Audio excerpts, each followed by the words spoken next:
دیکھیے سورہ طٰہٰ آیت نمبر 125. اللہ تبارک و تعالیٰ نے سورہ طٰہٰ میں حضرت آدم علیہ السلام کا واقعہ بیان کیا ہے. آدم علیہ السلام سے غلطی ہونے کے بعد اللہ تبارک و تعالیٰ نے آدم اور حوا دونوں کو زمین پر بھیج دیا. زمین پر بھیج کر آدم کی نسل چلائی. پھر دونوں کو ایسے ہی نہیں چھوڑ دیا بلکہ وقتاً فوقتاً آپ کی اولاد میں انبیاء علیہ السلام کو بھیجتا رہا اور اپنی کتابیں نازل فرمائی، اور یہ سلسلہ چلتا رہا یہاں تک کہ پیارے نبی صلی اللہ علیہ وسلم دنیا کے اندر بھیجے گئے. تو اللہ تبارک و تعالیٰ اس پیغام کا ذکر کرتے ہوئے جو پیغام پیارے نبی صلی اللہ علیہ وسلم کے ساتھ اللہ تعالیٰ نے بھیجا، فرمایا کہ وَمَنْ أَعْرَضَ عَنْ ذِكْرِي فَإِنَّ لَهُ مَعِيشَةً ضَنْكًا وَنَحْشُرُهُ يَوْمَ الْقِيَامَةِ أَعْمَى قَالَ رَبِّ لِمَ حَشَرْتَنِي أَعْمَى وَقَدْ كُنْتُ بَصِيرًا. جو کوئی اس پیغام کو مان لے اس کی دنیا اور آخرت سدھر جائے گی، اور جس کسی نے اس ذکر سے اعراض کیا، یعنی پیارے نبی صلی اللہ علیہ وسلم کو دی ہوئی ہدایت سے اعراض کیا، تو اس کے لیے اللہ تبارک تعالیٰ ارشاد فرماتا ہے فَإِنَّ لَهُ مَعِيشَةً ضَنْكًا. معیشت زندگی کو کہا جاتا ہے، عاش یعیشو سے. دنکا زنکن کے معنی ہیں تنگی. اگرچہ کہ اس کو دنیا میں بظاہر بے شمار نعمتیں ملی ہیں اور وہ نعمتوں میں پل رہا ہے، لیکن اللہ تبارک تعالیٰ اس کے دل کو اتنا تنگ کرے گا کہ زندگی میں اس کے اطمینان نہیں رہے گا. اور ایسی حالت ہم عام طور پر اس دنیا کے اندر دیکھتے ہیں. بہت سے مالدار، ان کے ہاں بے شمار نعمتیں ہیں، رہنے کے لیے بہترین بنگلہ ہے، سواری کے لیے بہترین گاڑیاں ہیں، کھانے پینے کے لیے کوئی کمی نہیں ہے، لیکن شکایت یہ رہتی کہ زندگی کے اندر کوئی اطمینان نہیں ہے. اور یہ مار اور یہ پھٹکار اللہ تعالیٰ کی طرف سے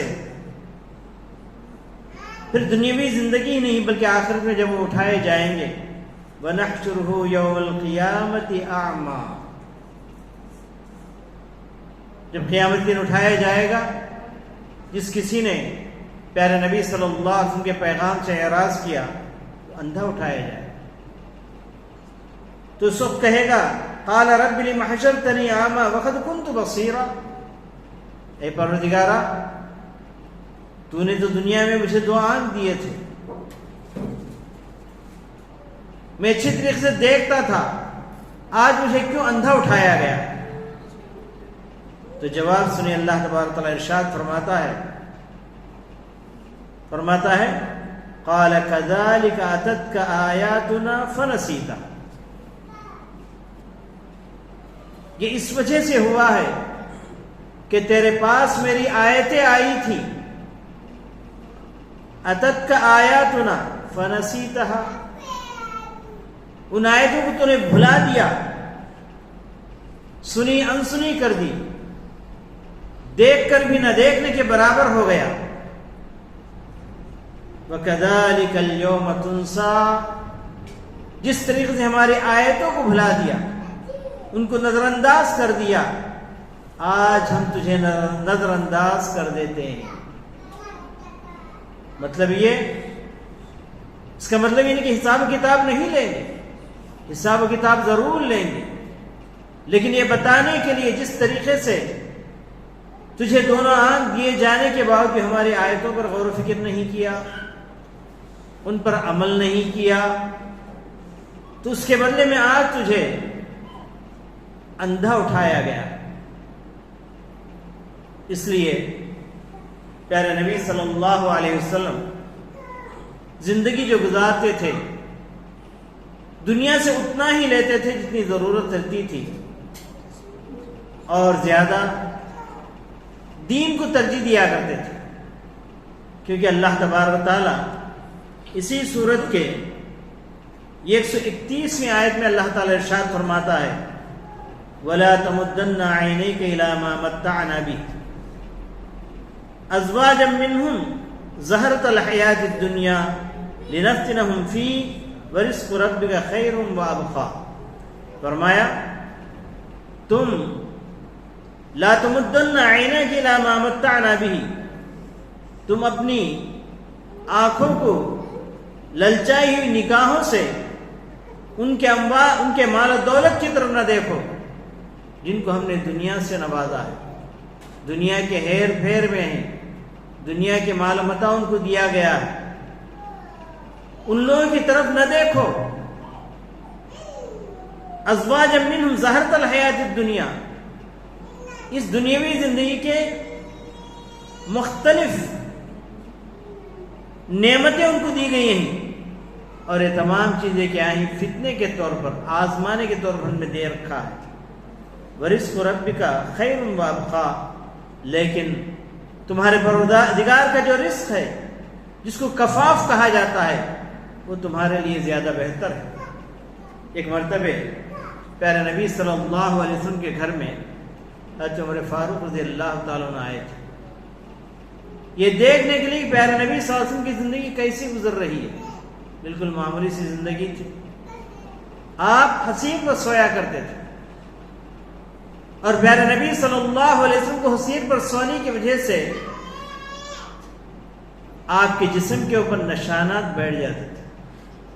تو صحابہ رضوان اللہ علیہم اجمعین کہا کرتے تھے اگر آپ حکم دیں تو بہترین روئی کا تکیہ اور گدا آپ کے لیے انتظام کر دیں گے۔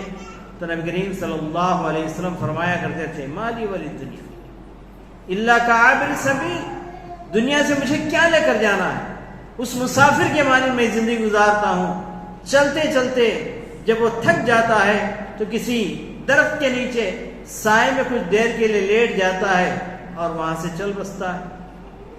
تو یہ زندگی ہمیشہ ہی کی زندگی نہیں ہے، چند دن کے لیے ہم یہاں آئے ہیں، اس مسافر کے مانند جو درخت کے نیچے آرام کر رہا ہے۔ درخت نیچے آرام کرتے ہوئے کبھی مسافر یہ نہیں سمجھے گا کہ ہی میری ہمیشہ کی زندگی، بلکہ وہاں سے جلد نکلنے کی کوشش کرے گا تاکہ آرام کی جگہ چلا جائے جو اس کا گھر ہے۔ تو بالکل اسی طریقے سے یہ زندگی، یہاں جو زندگی ملی ہے یہ چند دنوں کی زندگی ہے، چند سالوں کی زندگی ہے، چند لمحات کی زندگی ہے۔ اس کے بعد جو آخرت کی زندگی وہ ہمیشہ ہمیشہ کی زندگی ہے۔ ہماری نظر اس زندگی کی طرف ہونی چاہیے، تبھی چل کر ہمارے کام سارے کے سارے بہتر سے بہتر ہوں گے، اور اپنے آپ کو سنواریں گے اور اپنے گھر والوں کو سنبھالیں گے اور سب کو جنت کے مستحق بنانے کی کوشش کریں گے۔ اس کے لیے ہدایت دیتے اللہ تبارک نے ارشاد فرمایا وَأْمُرْ أَهْلَكَ بِالصَّلَاةِ وَاصْطَبِرْ عَلَيْهَا، تم اپنے آپ ہی کو بچانا نہیں ہے بلکہ اپنے گھر والوں کو بھی بچانا ہے۔ تو اس لیے اللہ تبارک تعالیٰ پیارے نبی صلی اللہ علیہ وسلم کو حکم دیا وَأْمُرْ أَهْلَكَ بِالصَّلَاةِ، تم اپنے گھر والوں کو نماز کا حکم دو، وَاصْطَبِرْ عَلَيْهَا، اس کے اوپر پورے صبر کے ساتھ جم جاؤ۔ لَا نَسْأَلُكَ رِزْقًا نَحْنُ نَرْزُقُكَ، اور رزق کا جہاں تک معاملہ ہے اللہ پر بھروسہ، اللہ پر بھروسہ، تم سے ہم رزق نہیں چاہیں گے بلکہ ہم تمہیں رزق دیں گے، اور اس کا معاملہ ہمارے اوپر ہے، چھوڑ دو۔ وَأْمُرْ أَهْلَكَ بِالصَّلَاةِ وَاصْطَبِرْ عَلَيْهَا لَا نَسْأَلُكَ رِزْقًا نَحْنُ نَرْزُقُكَ وَالْعَاقِبَةُ لِلتَّقْوَىٰ، اور آخرت ان لوگوں کے لیے جو تقوی اختیار کرتے ہیں۔ تو اللہ تبارک تعالیٰ اس دنیاوی زندگی سے اتنا ہی لینے کی ہمیں توفیق عطا فرمائے جو آخرت کے لیے کام آ سکے۔ یہ زندگی آخرت بنانے کے لیے ہے، آخرت کے لیے توشہ جمع کرنے کے لیے ہے۔ اگر یہ حقیقت اگر انسان سمجھ جائے تو اس کا لمحہ لمحہ اللہ چاہی زندگی ہو جائے گا، رب چاہی زندگی ہو جائے گا، لمحہ لمحہ اللہ کے لیے وہ زندگی گزارے گا۔ اگر اس نقطے کو اگر وہ بھول گیا تو پھر اس کے بعد یہ زندگی میں ایسے پھنس جائے گا کہ جتنا بھی کماتا جائے گا، جتنا بھی جماتا جائے گا، اور اس کو ایسے محسوس ہو میں نے کچھ حاصل نہیں کیا۔ لو کان لابن آدم وادیان من الذهب لابتغى واديا ثالثا وما ملا جوف ابن آدم الا التراب۔ پیارے نبی صلی اللہ علیہ وسلم نے ارشاد فرمایا اگر اس دنیاوی زندگی سے اس کو 2 وادی بھر کے سونا بھی دے دیا جائے تو بندہ کہے گا کہ ایک اور وادی بھر سونا مجھے چاہیے، ایک اور وادی بھر سونا چاہیے۔ دنیا کا حرص کا کبھی ختم نہیں ہوگا۔ پھر فرمایا وما ملا جوف ابن آدم الا التراب، اور ایسے حریص کا پیٹ کبھی نہیں بھرے گا یہاں تک کہ جب اس کو قبر میں سلا دیا جائے گا، من و مٹی اس کے اوپر ڈال دی جائے گی، اس وقت محسوس ہوگا کہ اب میرا پیٹ بھر گیا۔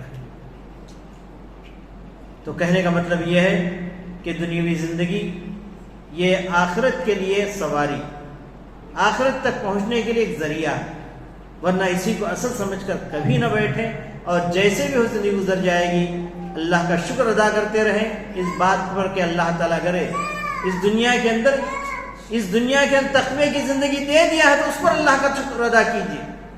دنیا کے اندر اگر کوئی چیز اب سے چھن جائے، مال چھن جائے، دولت چھن جائے اور کچھ بھی چھن جائے، لیکن ایمان اور اسلام تمہارے ساتھ باقی رہے، اس پر اللہ کا شکر ادا کرنا ہے۔ اور ہمیشہ انسان یعنی دنیاوی زندگی کے بارے میں اپنے سے نیچے والوں کو دیکھو، اور جہاں تک دین کی زندگی ہے، عبادت کی زندگی، اپنے سے اونچے والوں کو دیکھو، تب وہ شکر گزار بندہ بن کر رہے گا۔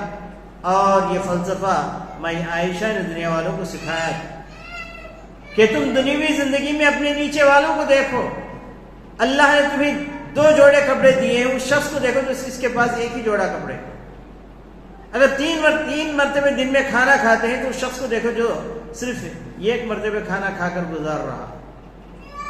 اگر آپ کو اللہ تبارک تعالیٰ نے گھر دیا ہے تو ان کو دیکھو جن کے پاس کوئی چھت نہیں ہے سر چھپانے کے لیے۔ اور جہاں تک دین کا معاملہ ہے، آپ جس حالت میں بھی ہو اپنے سے اوپر والوں کو دیکھو۔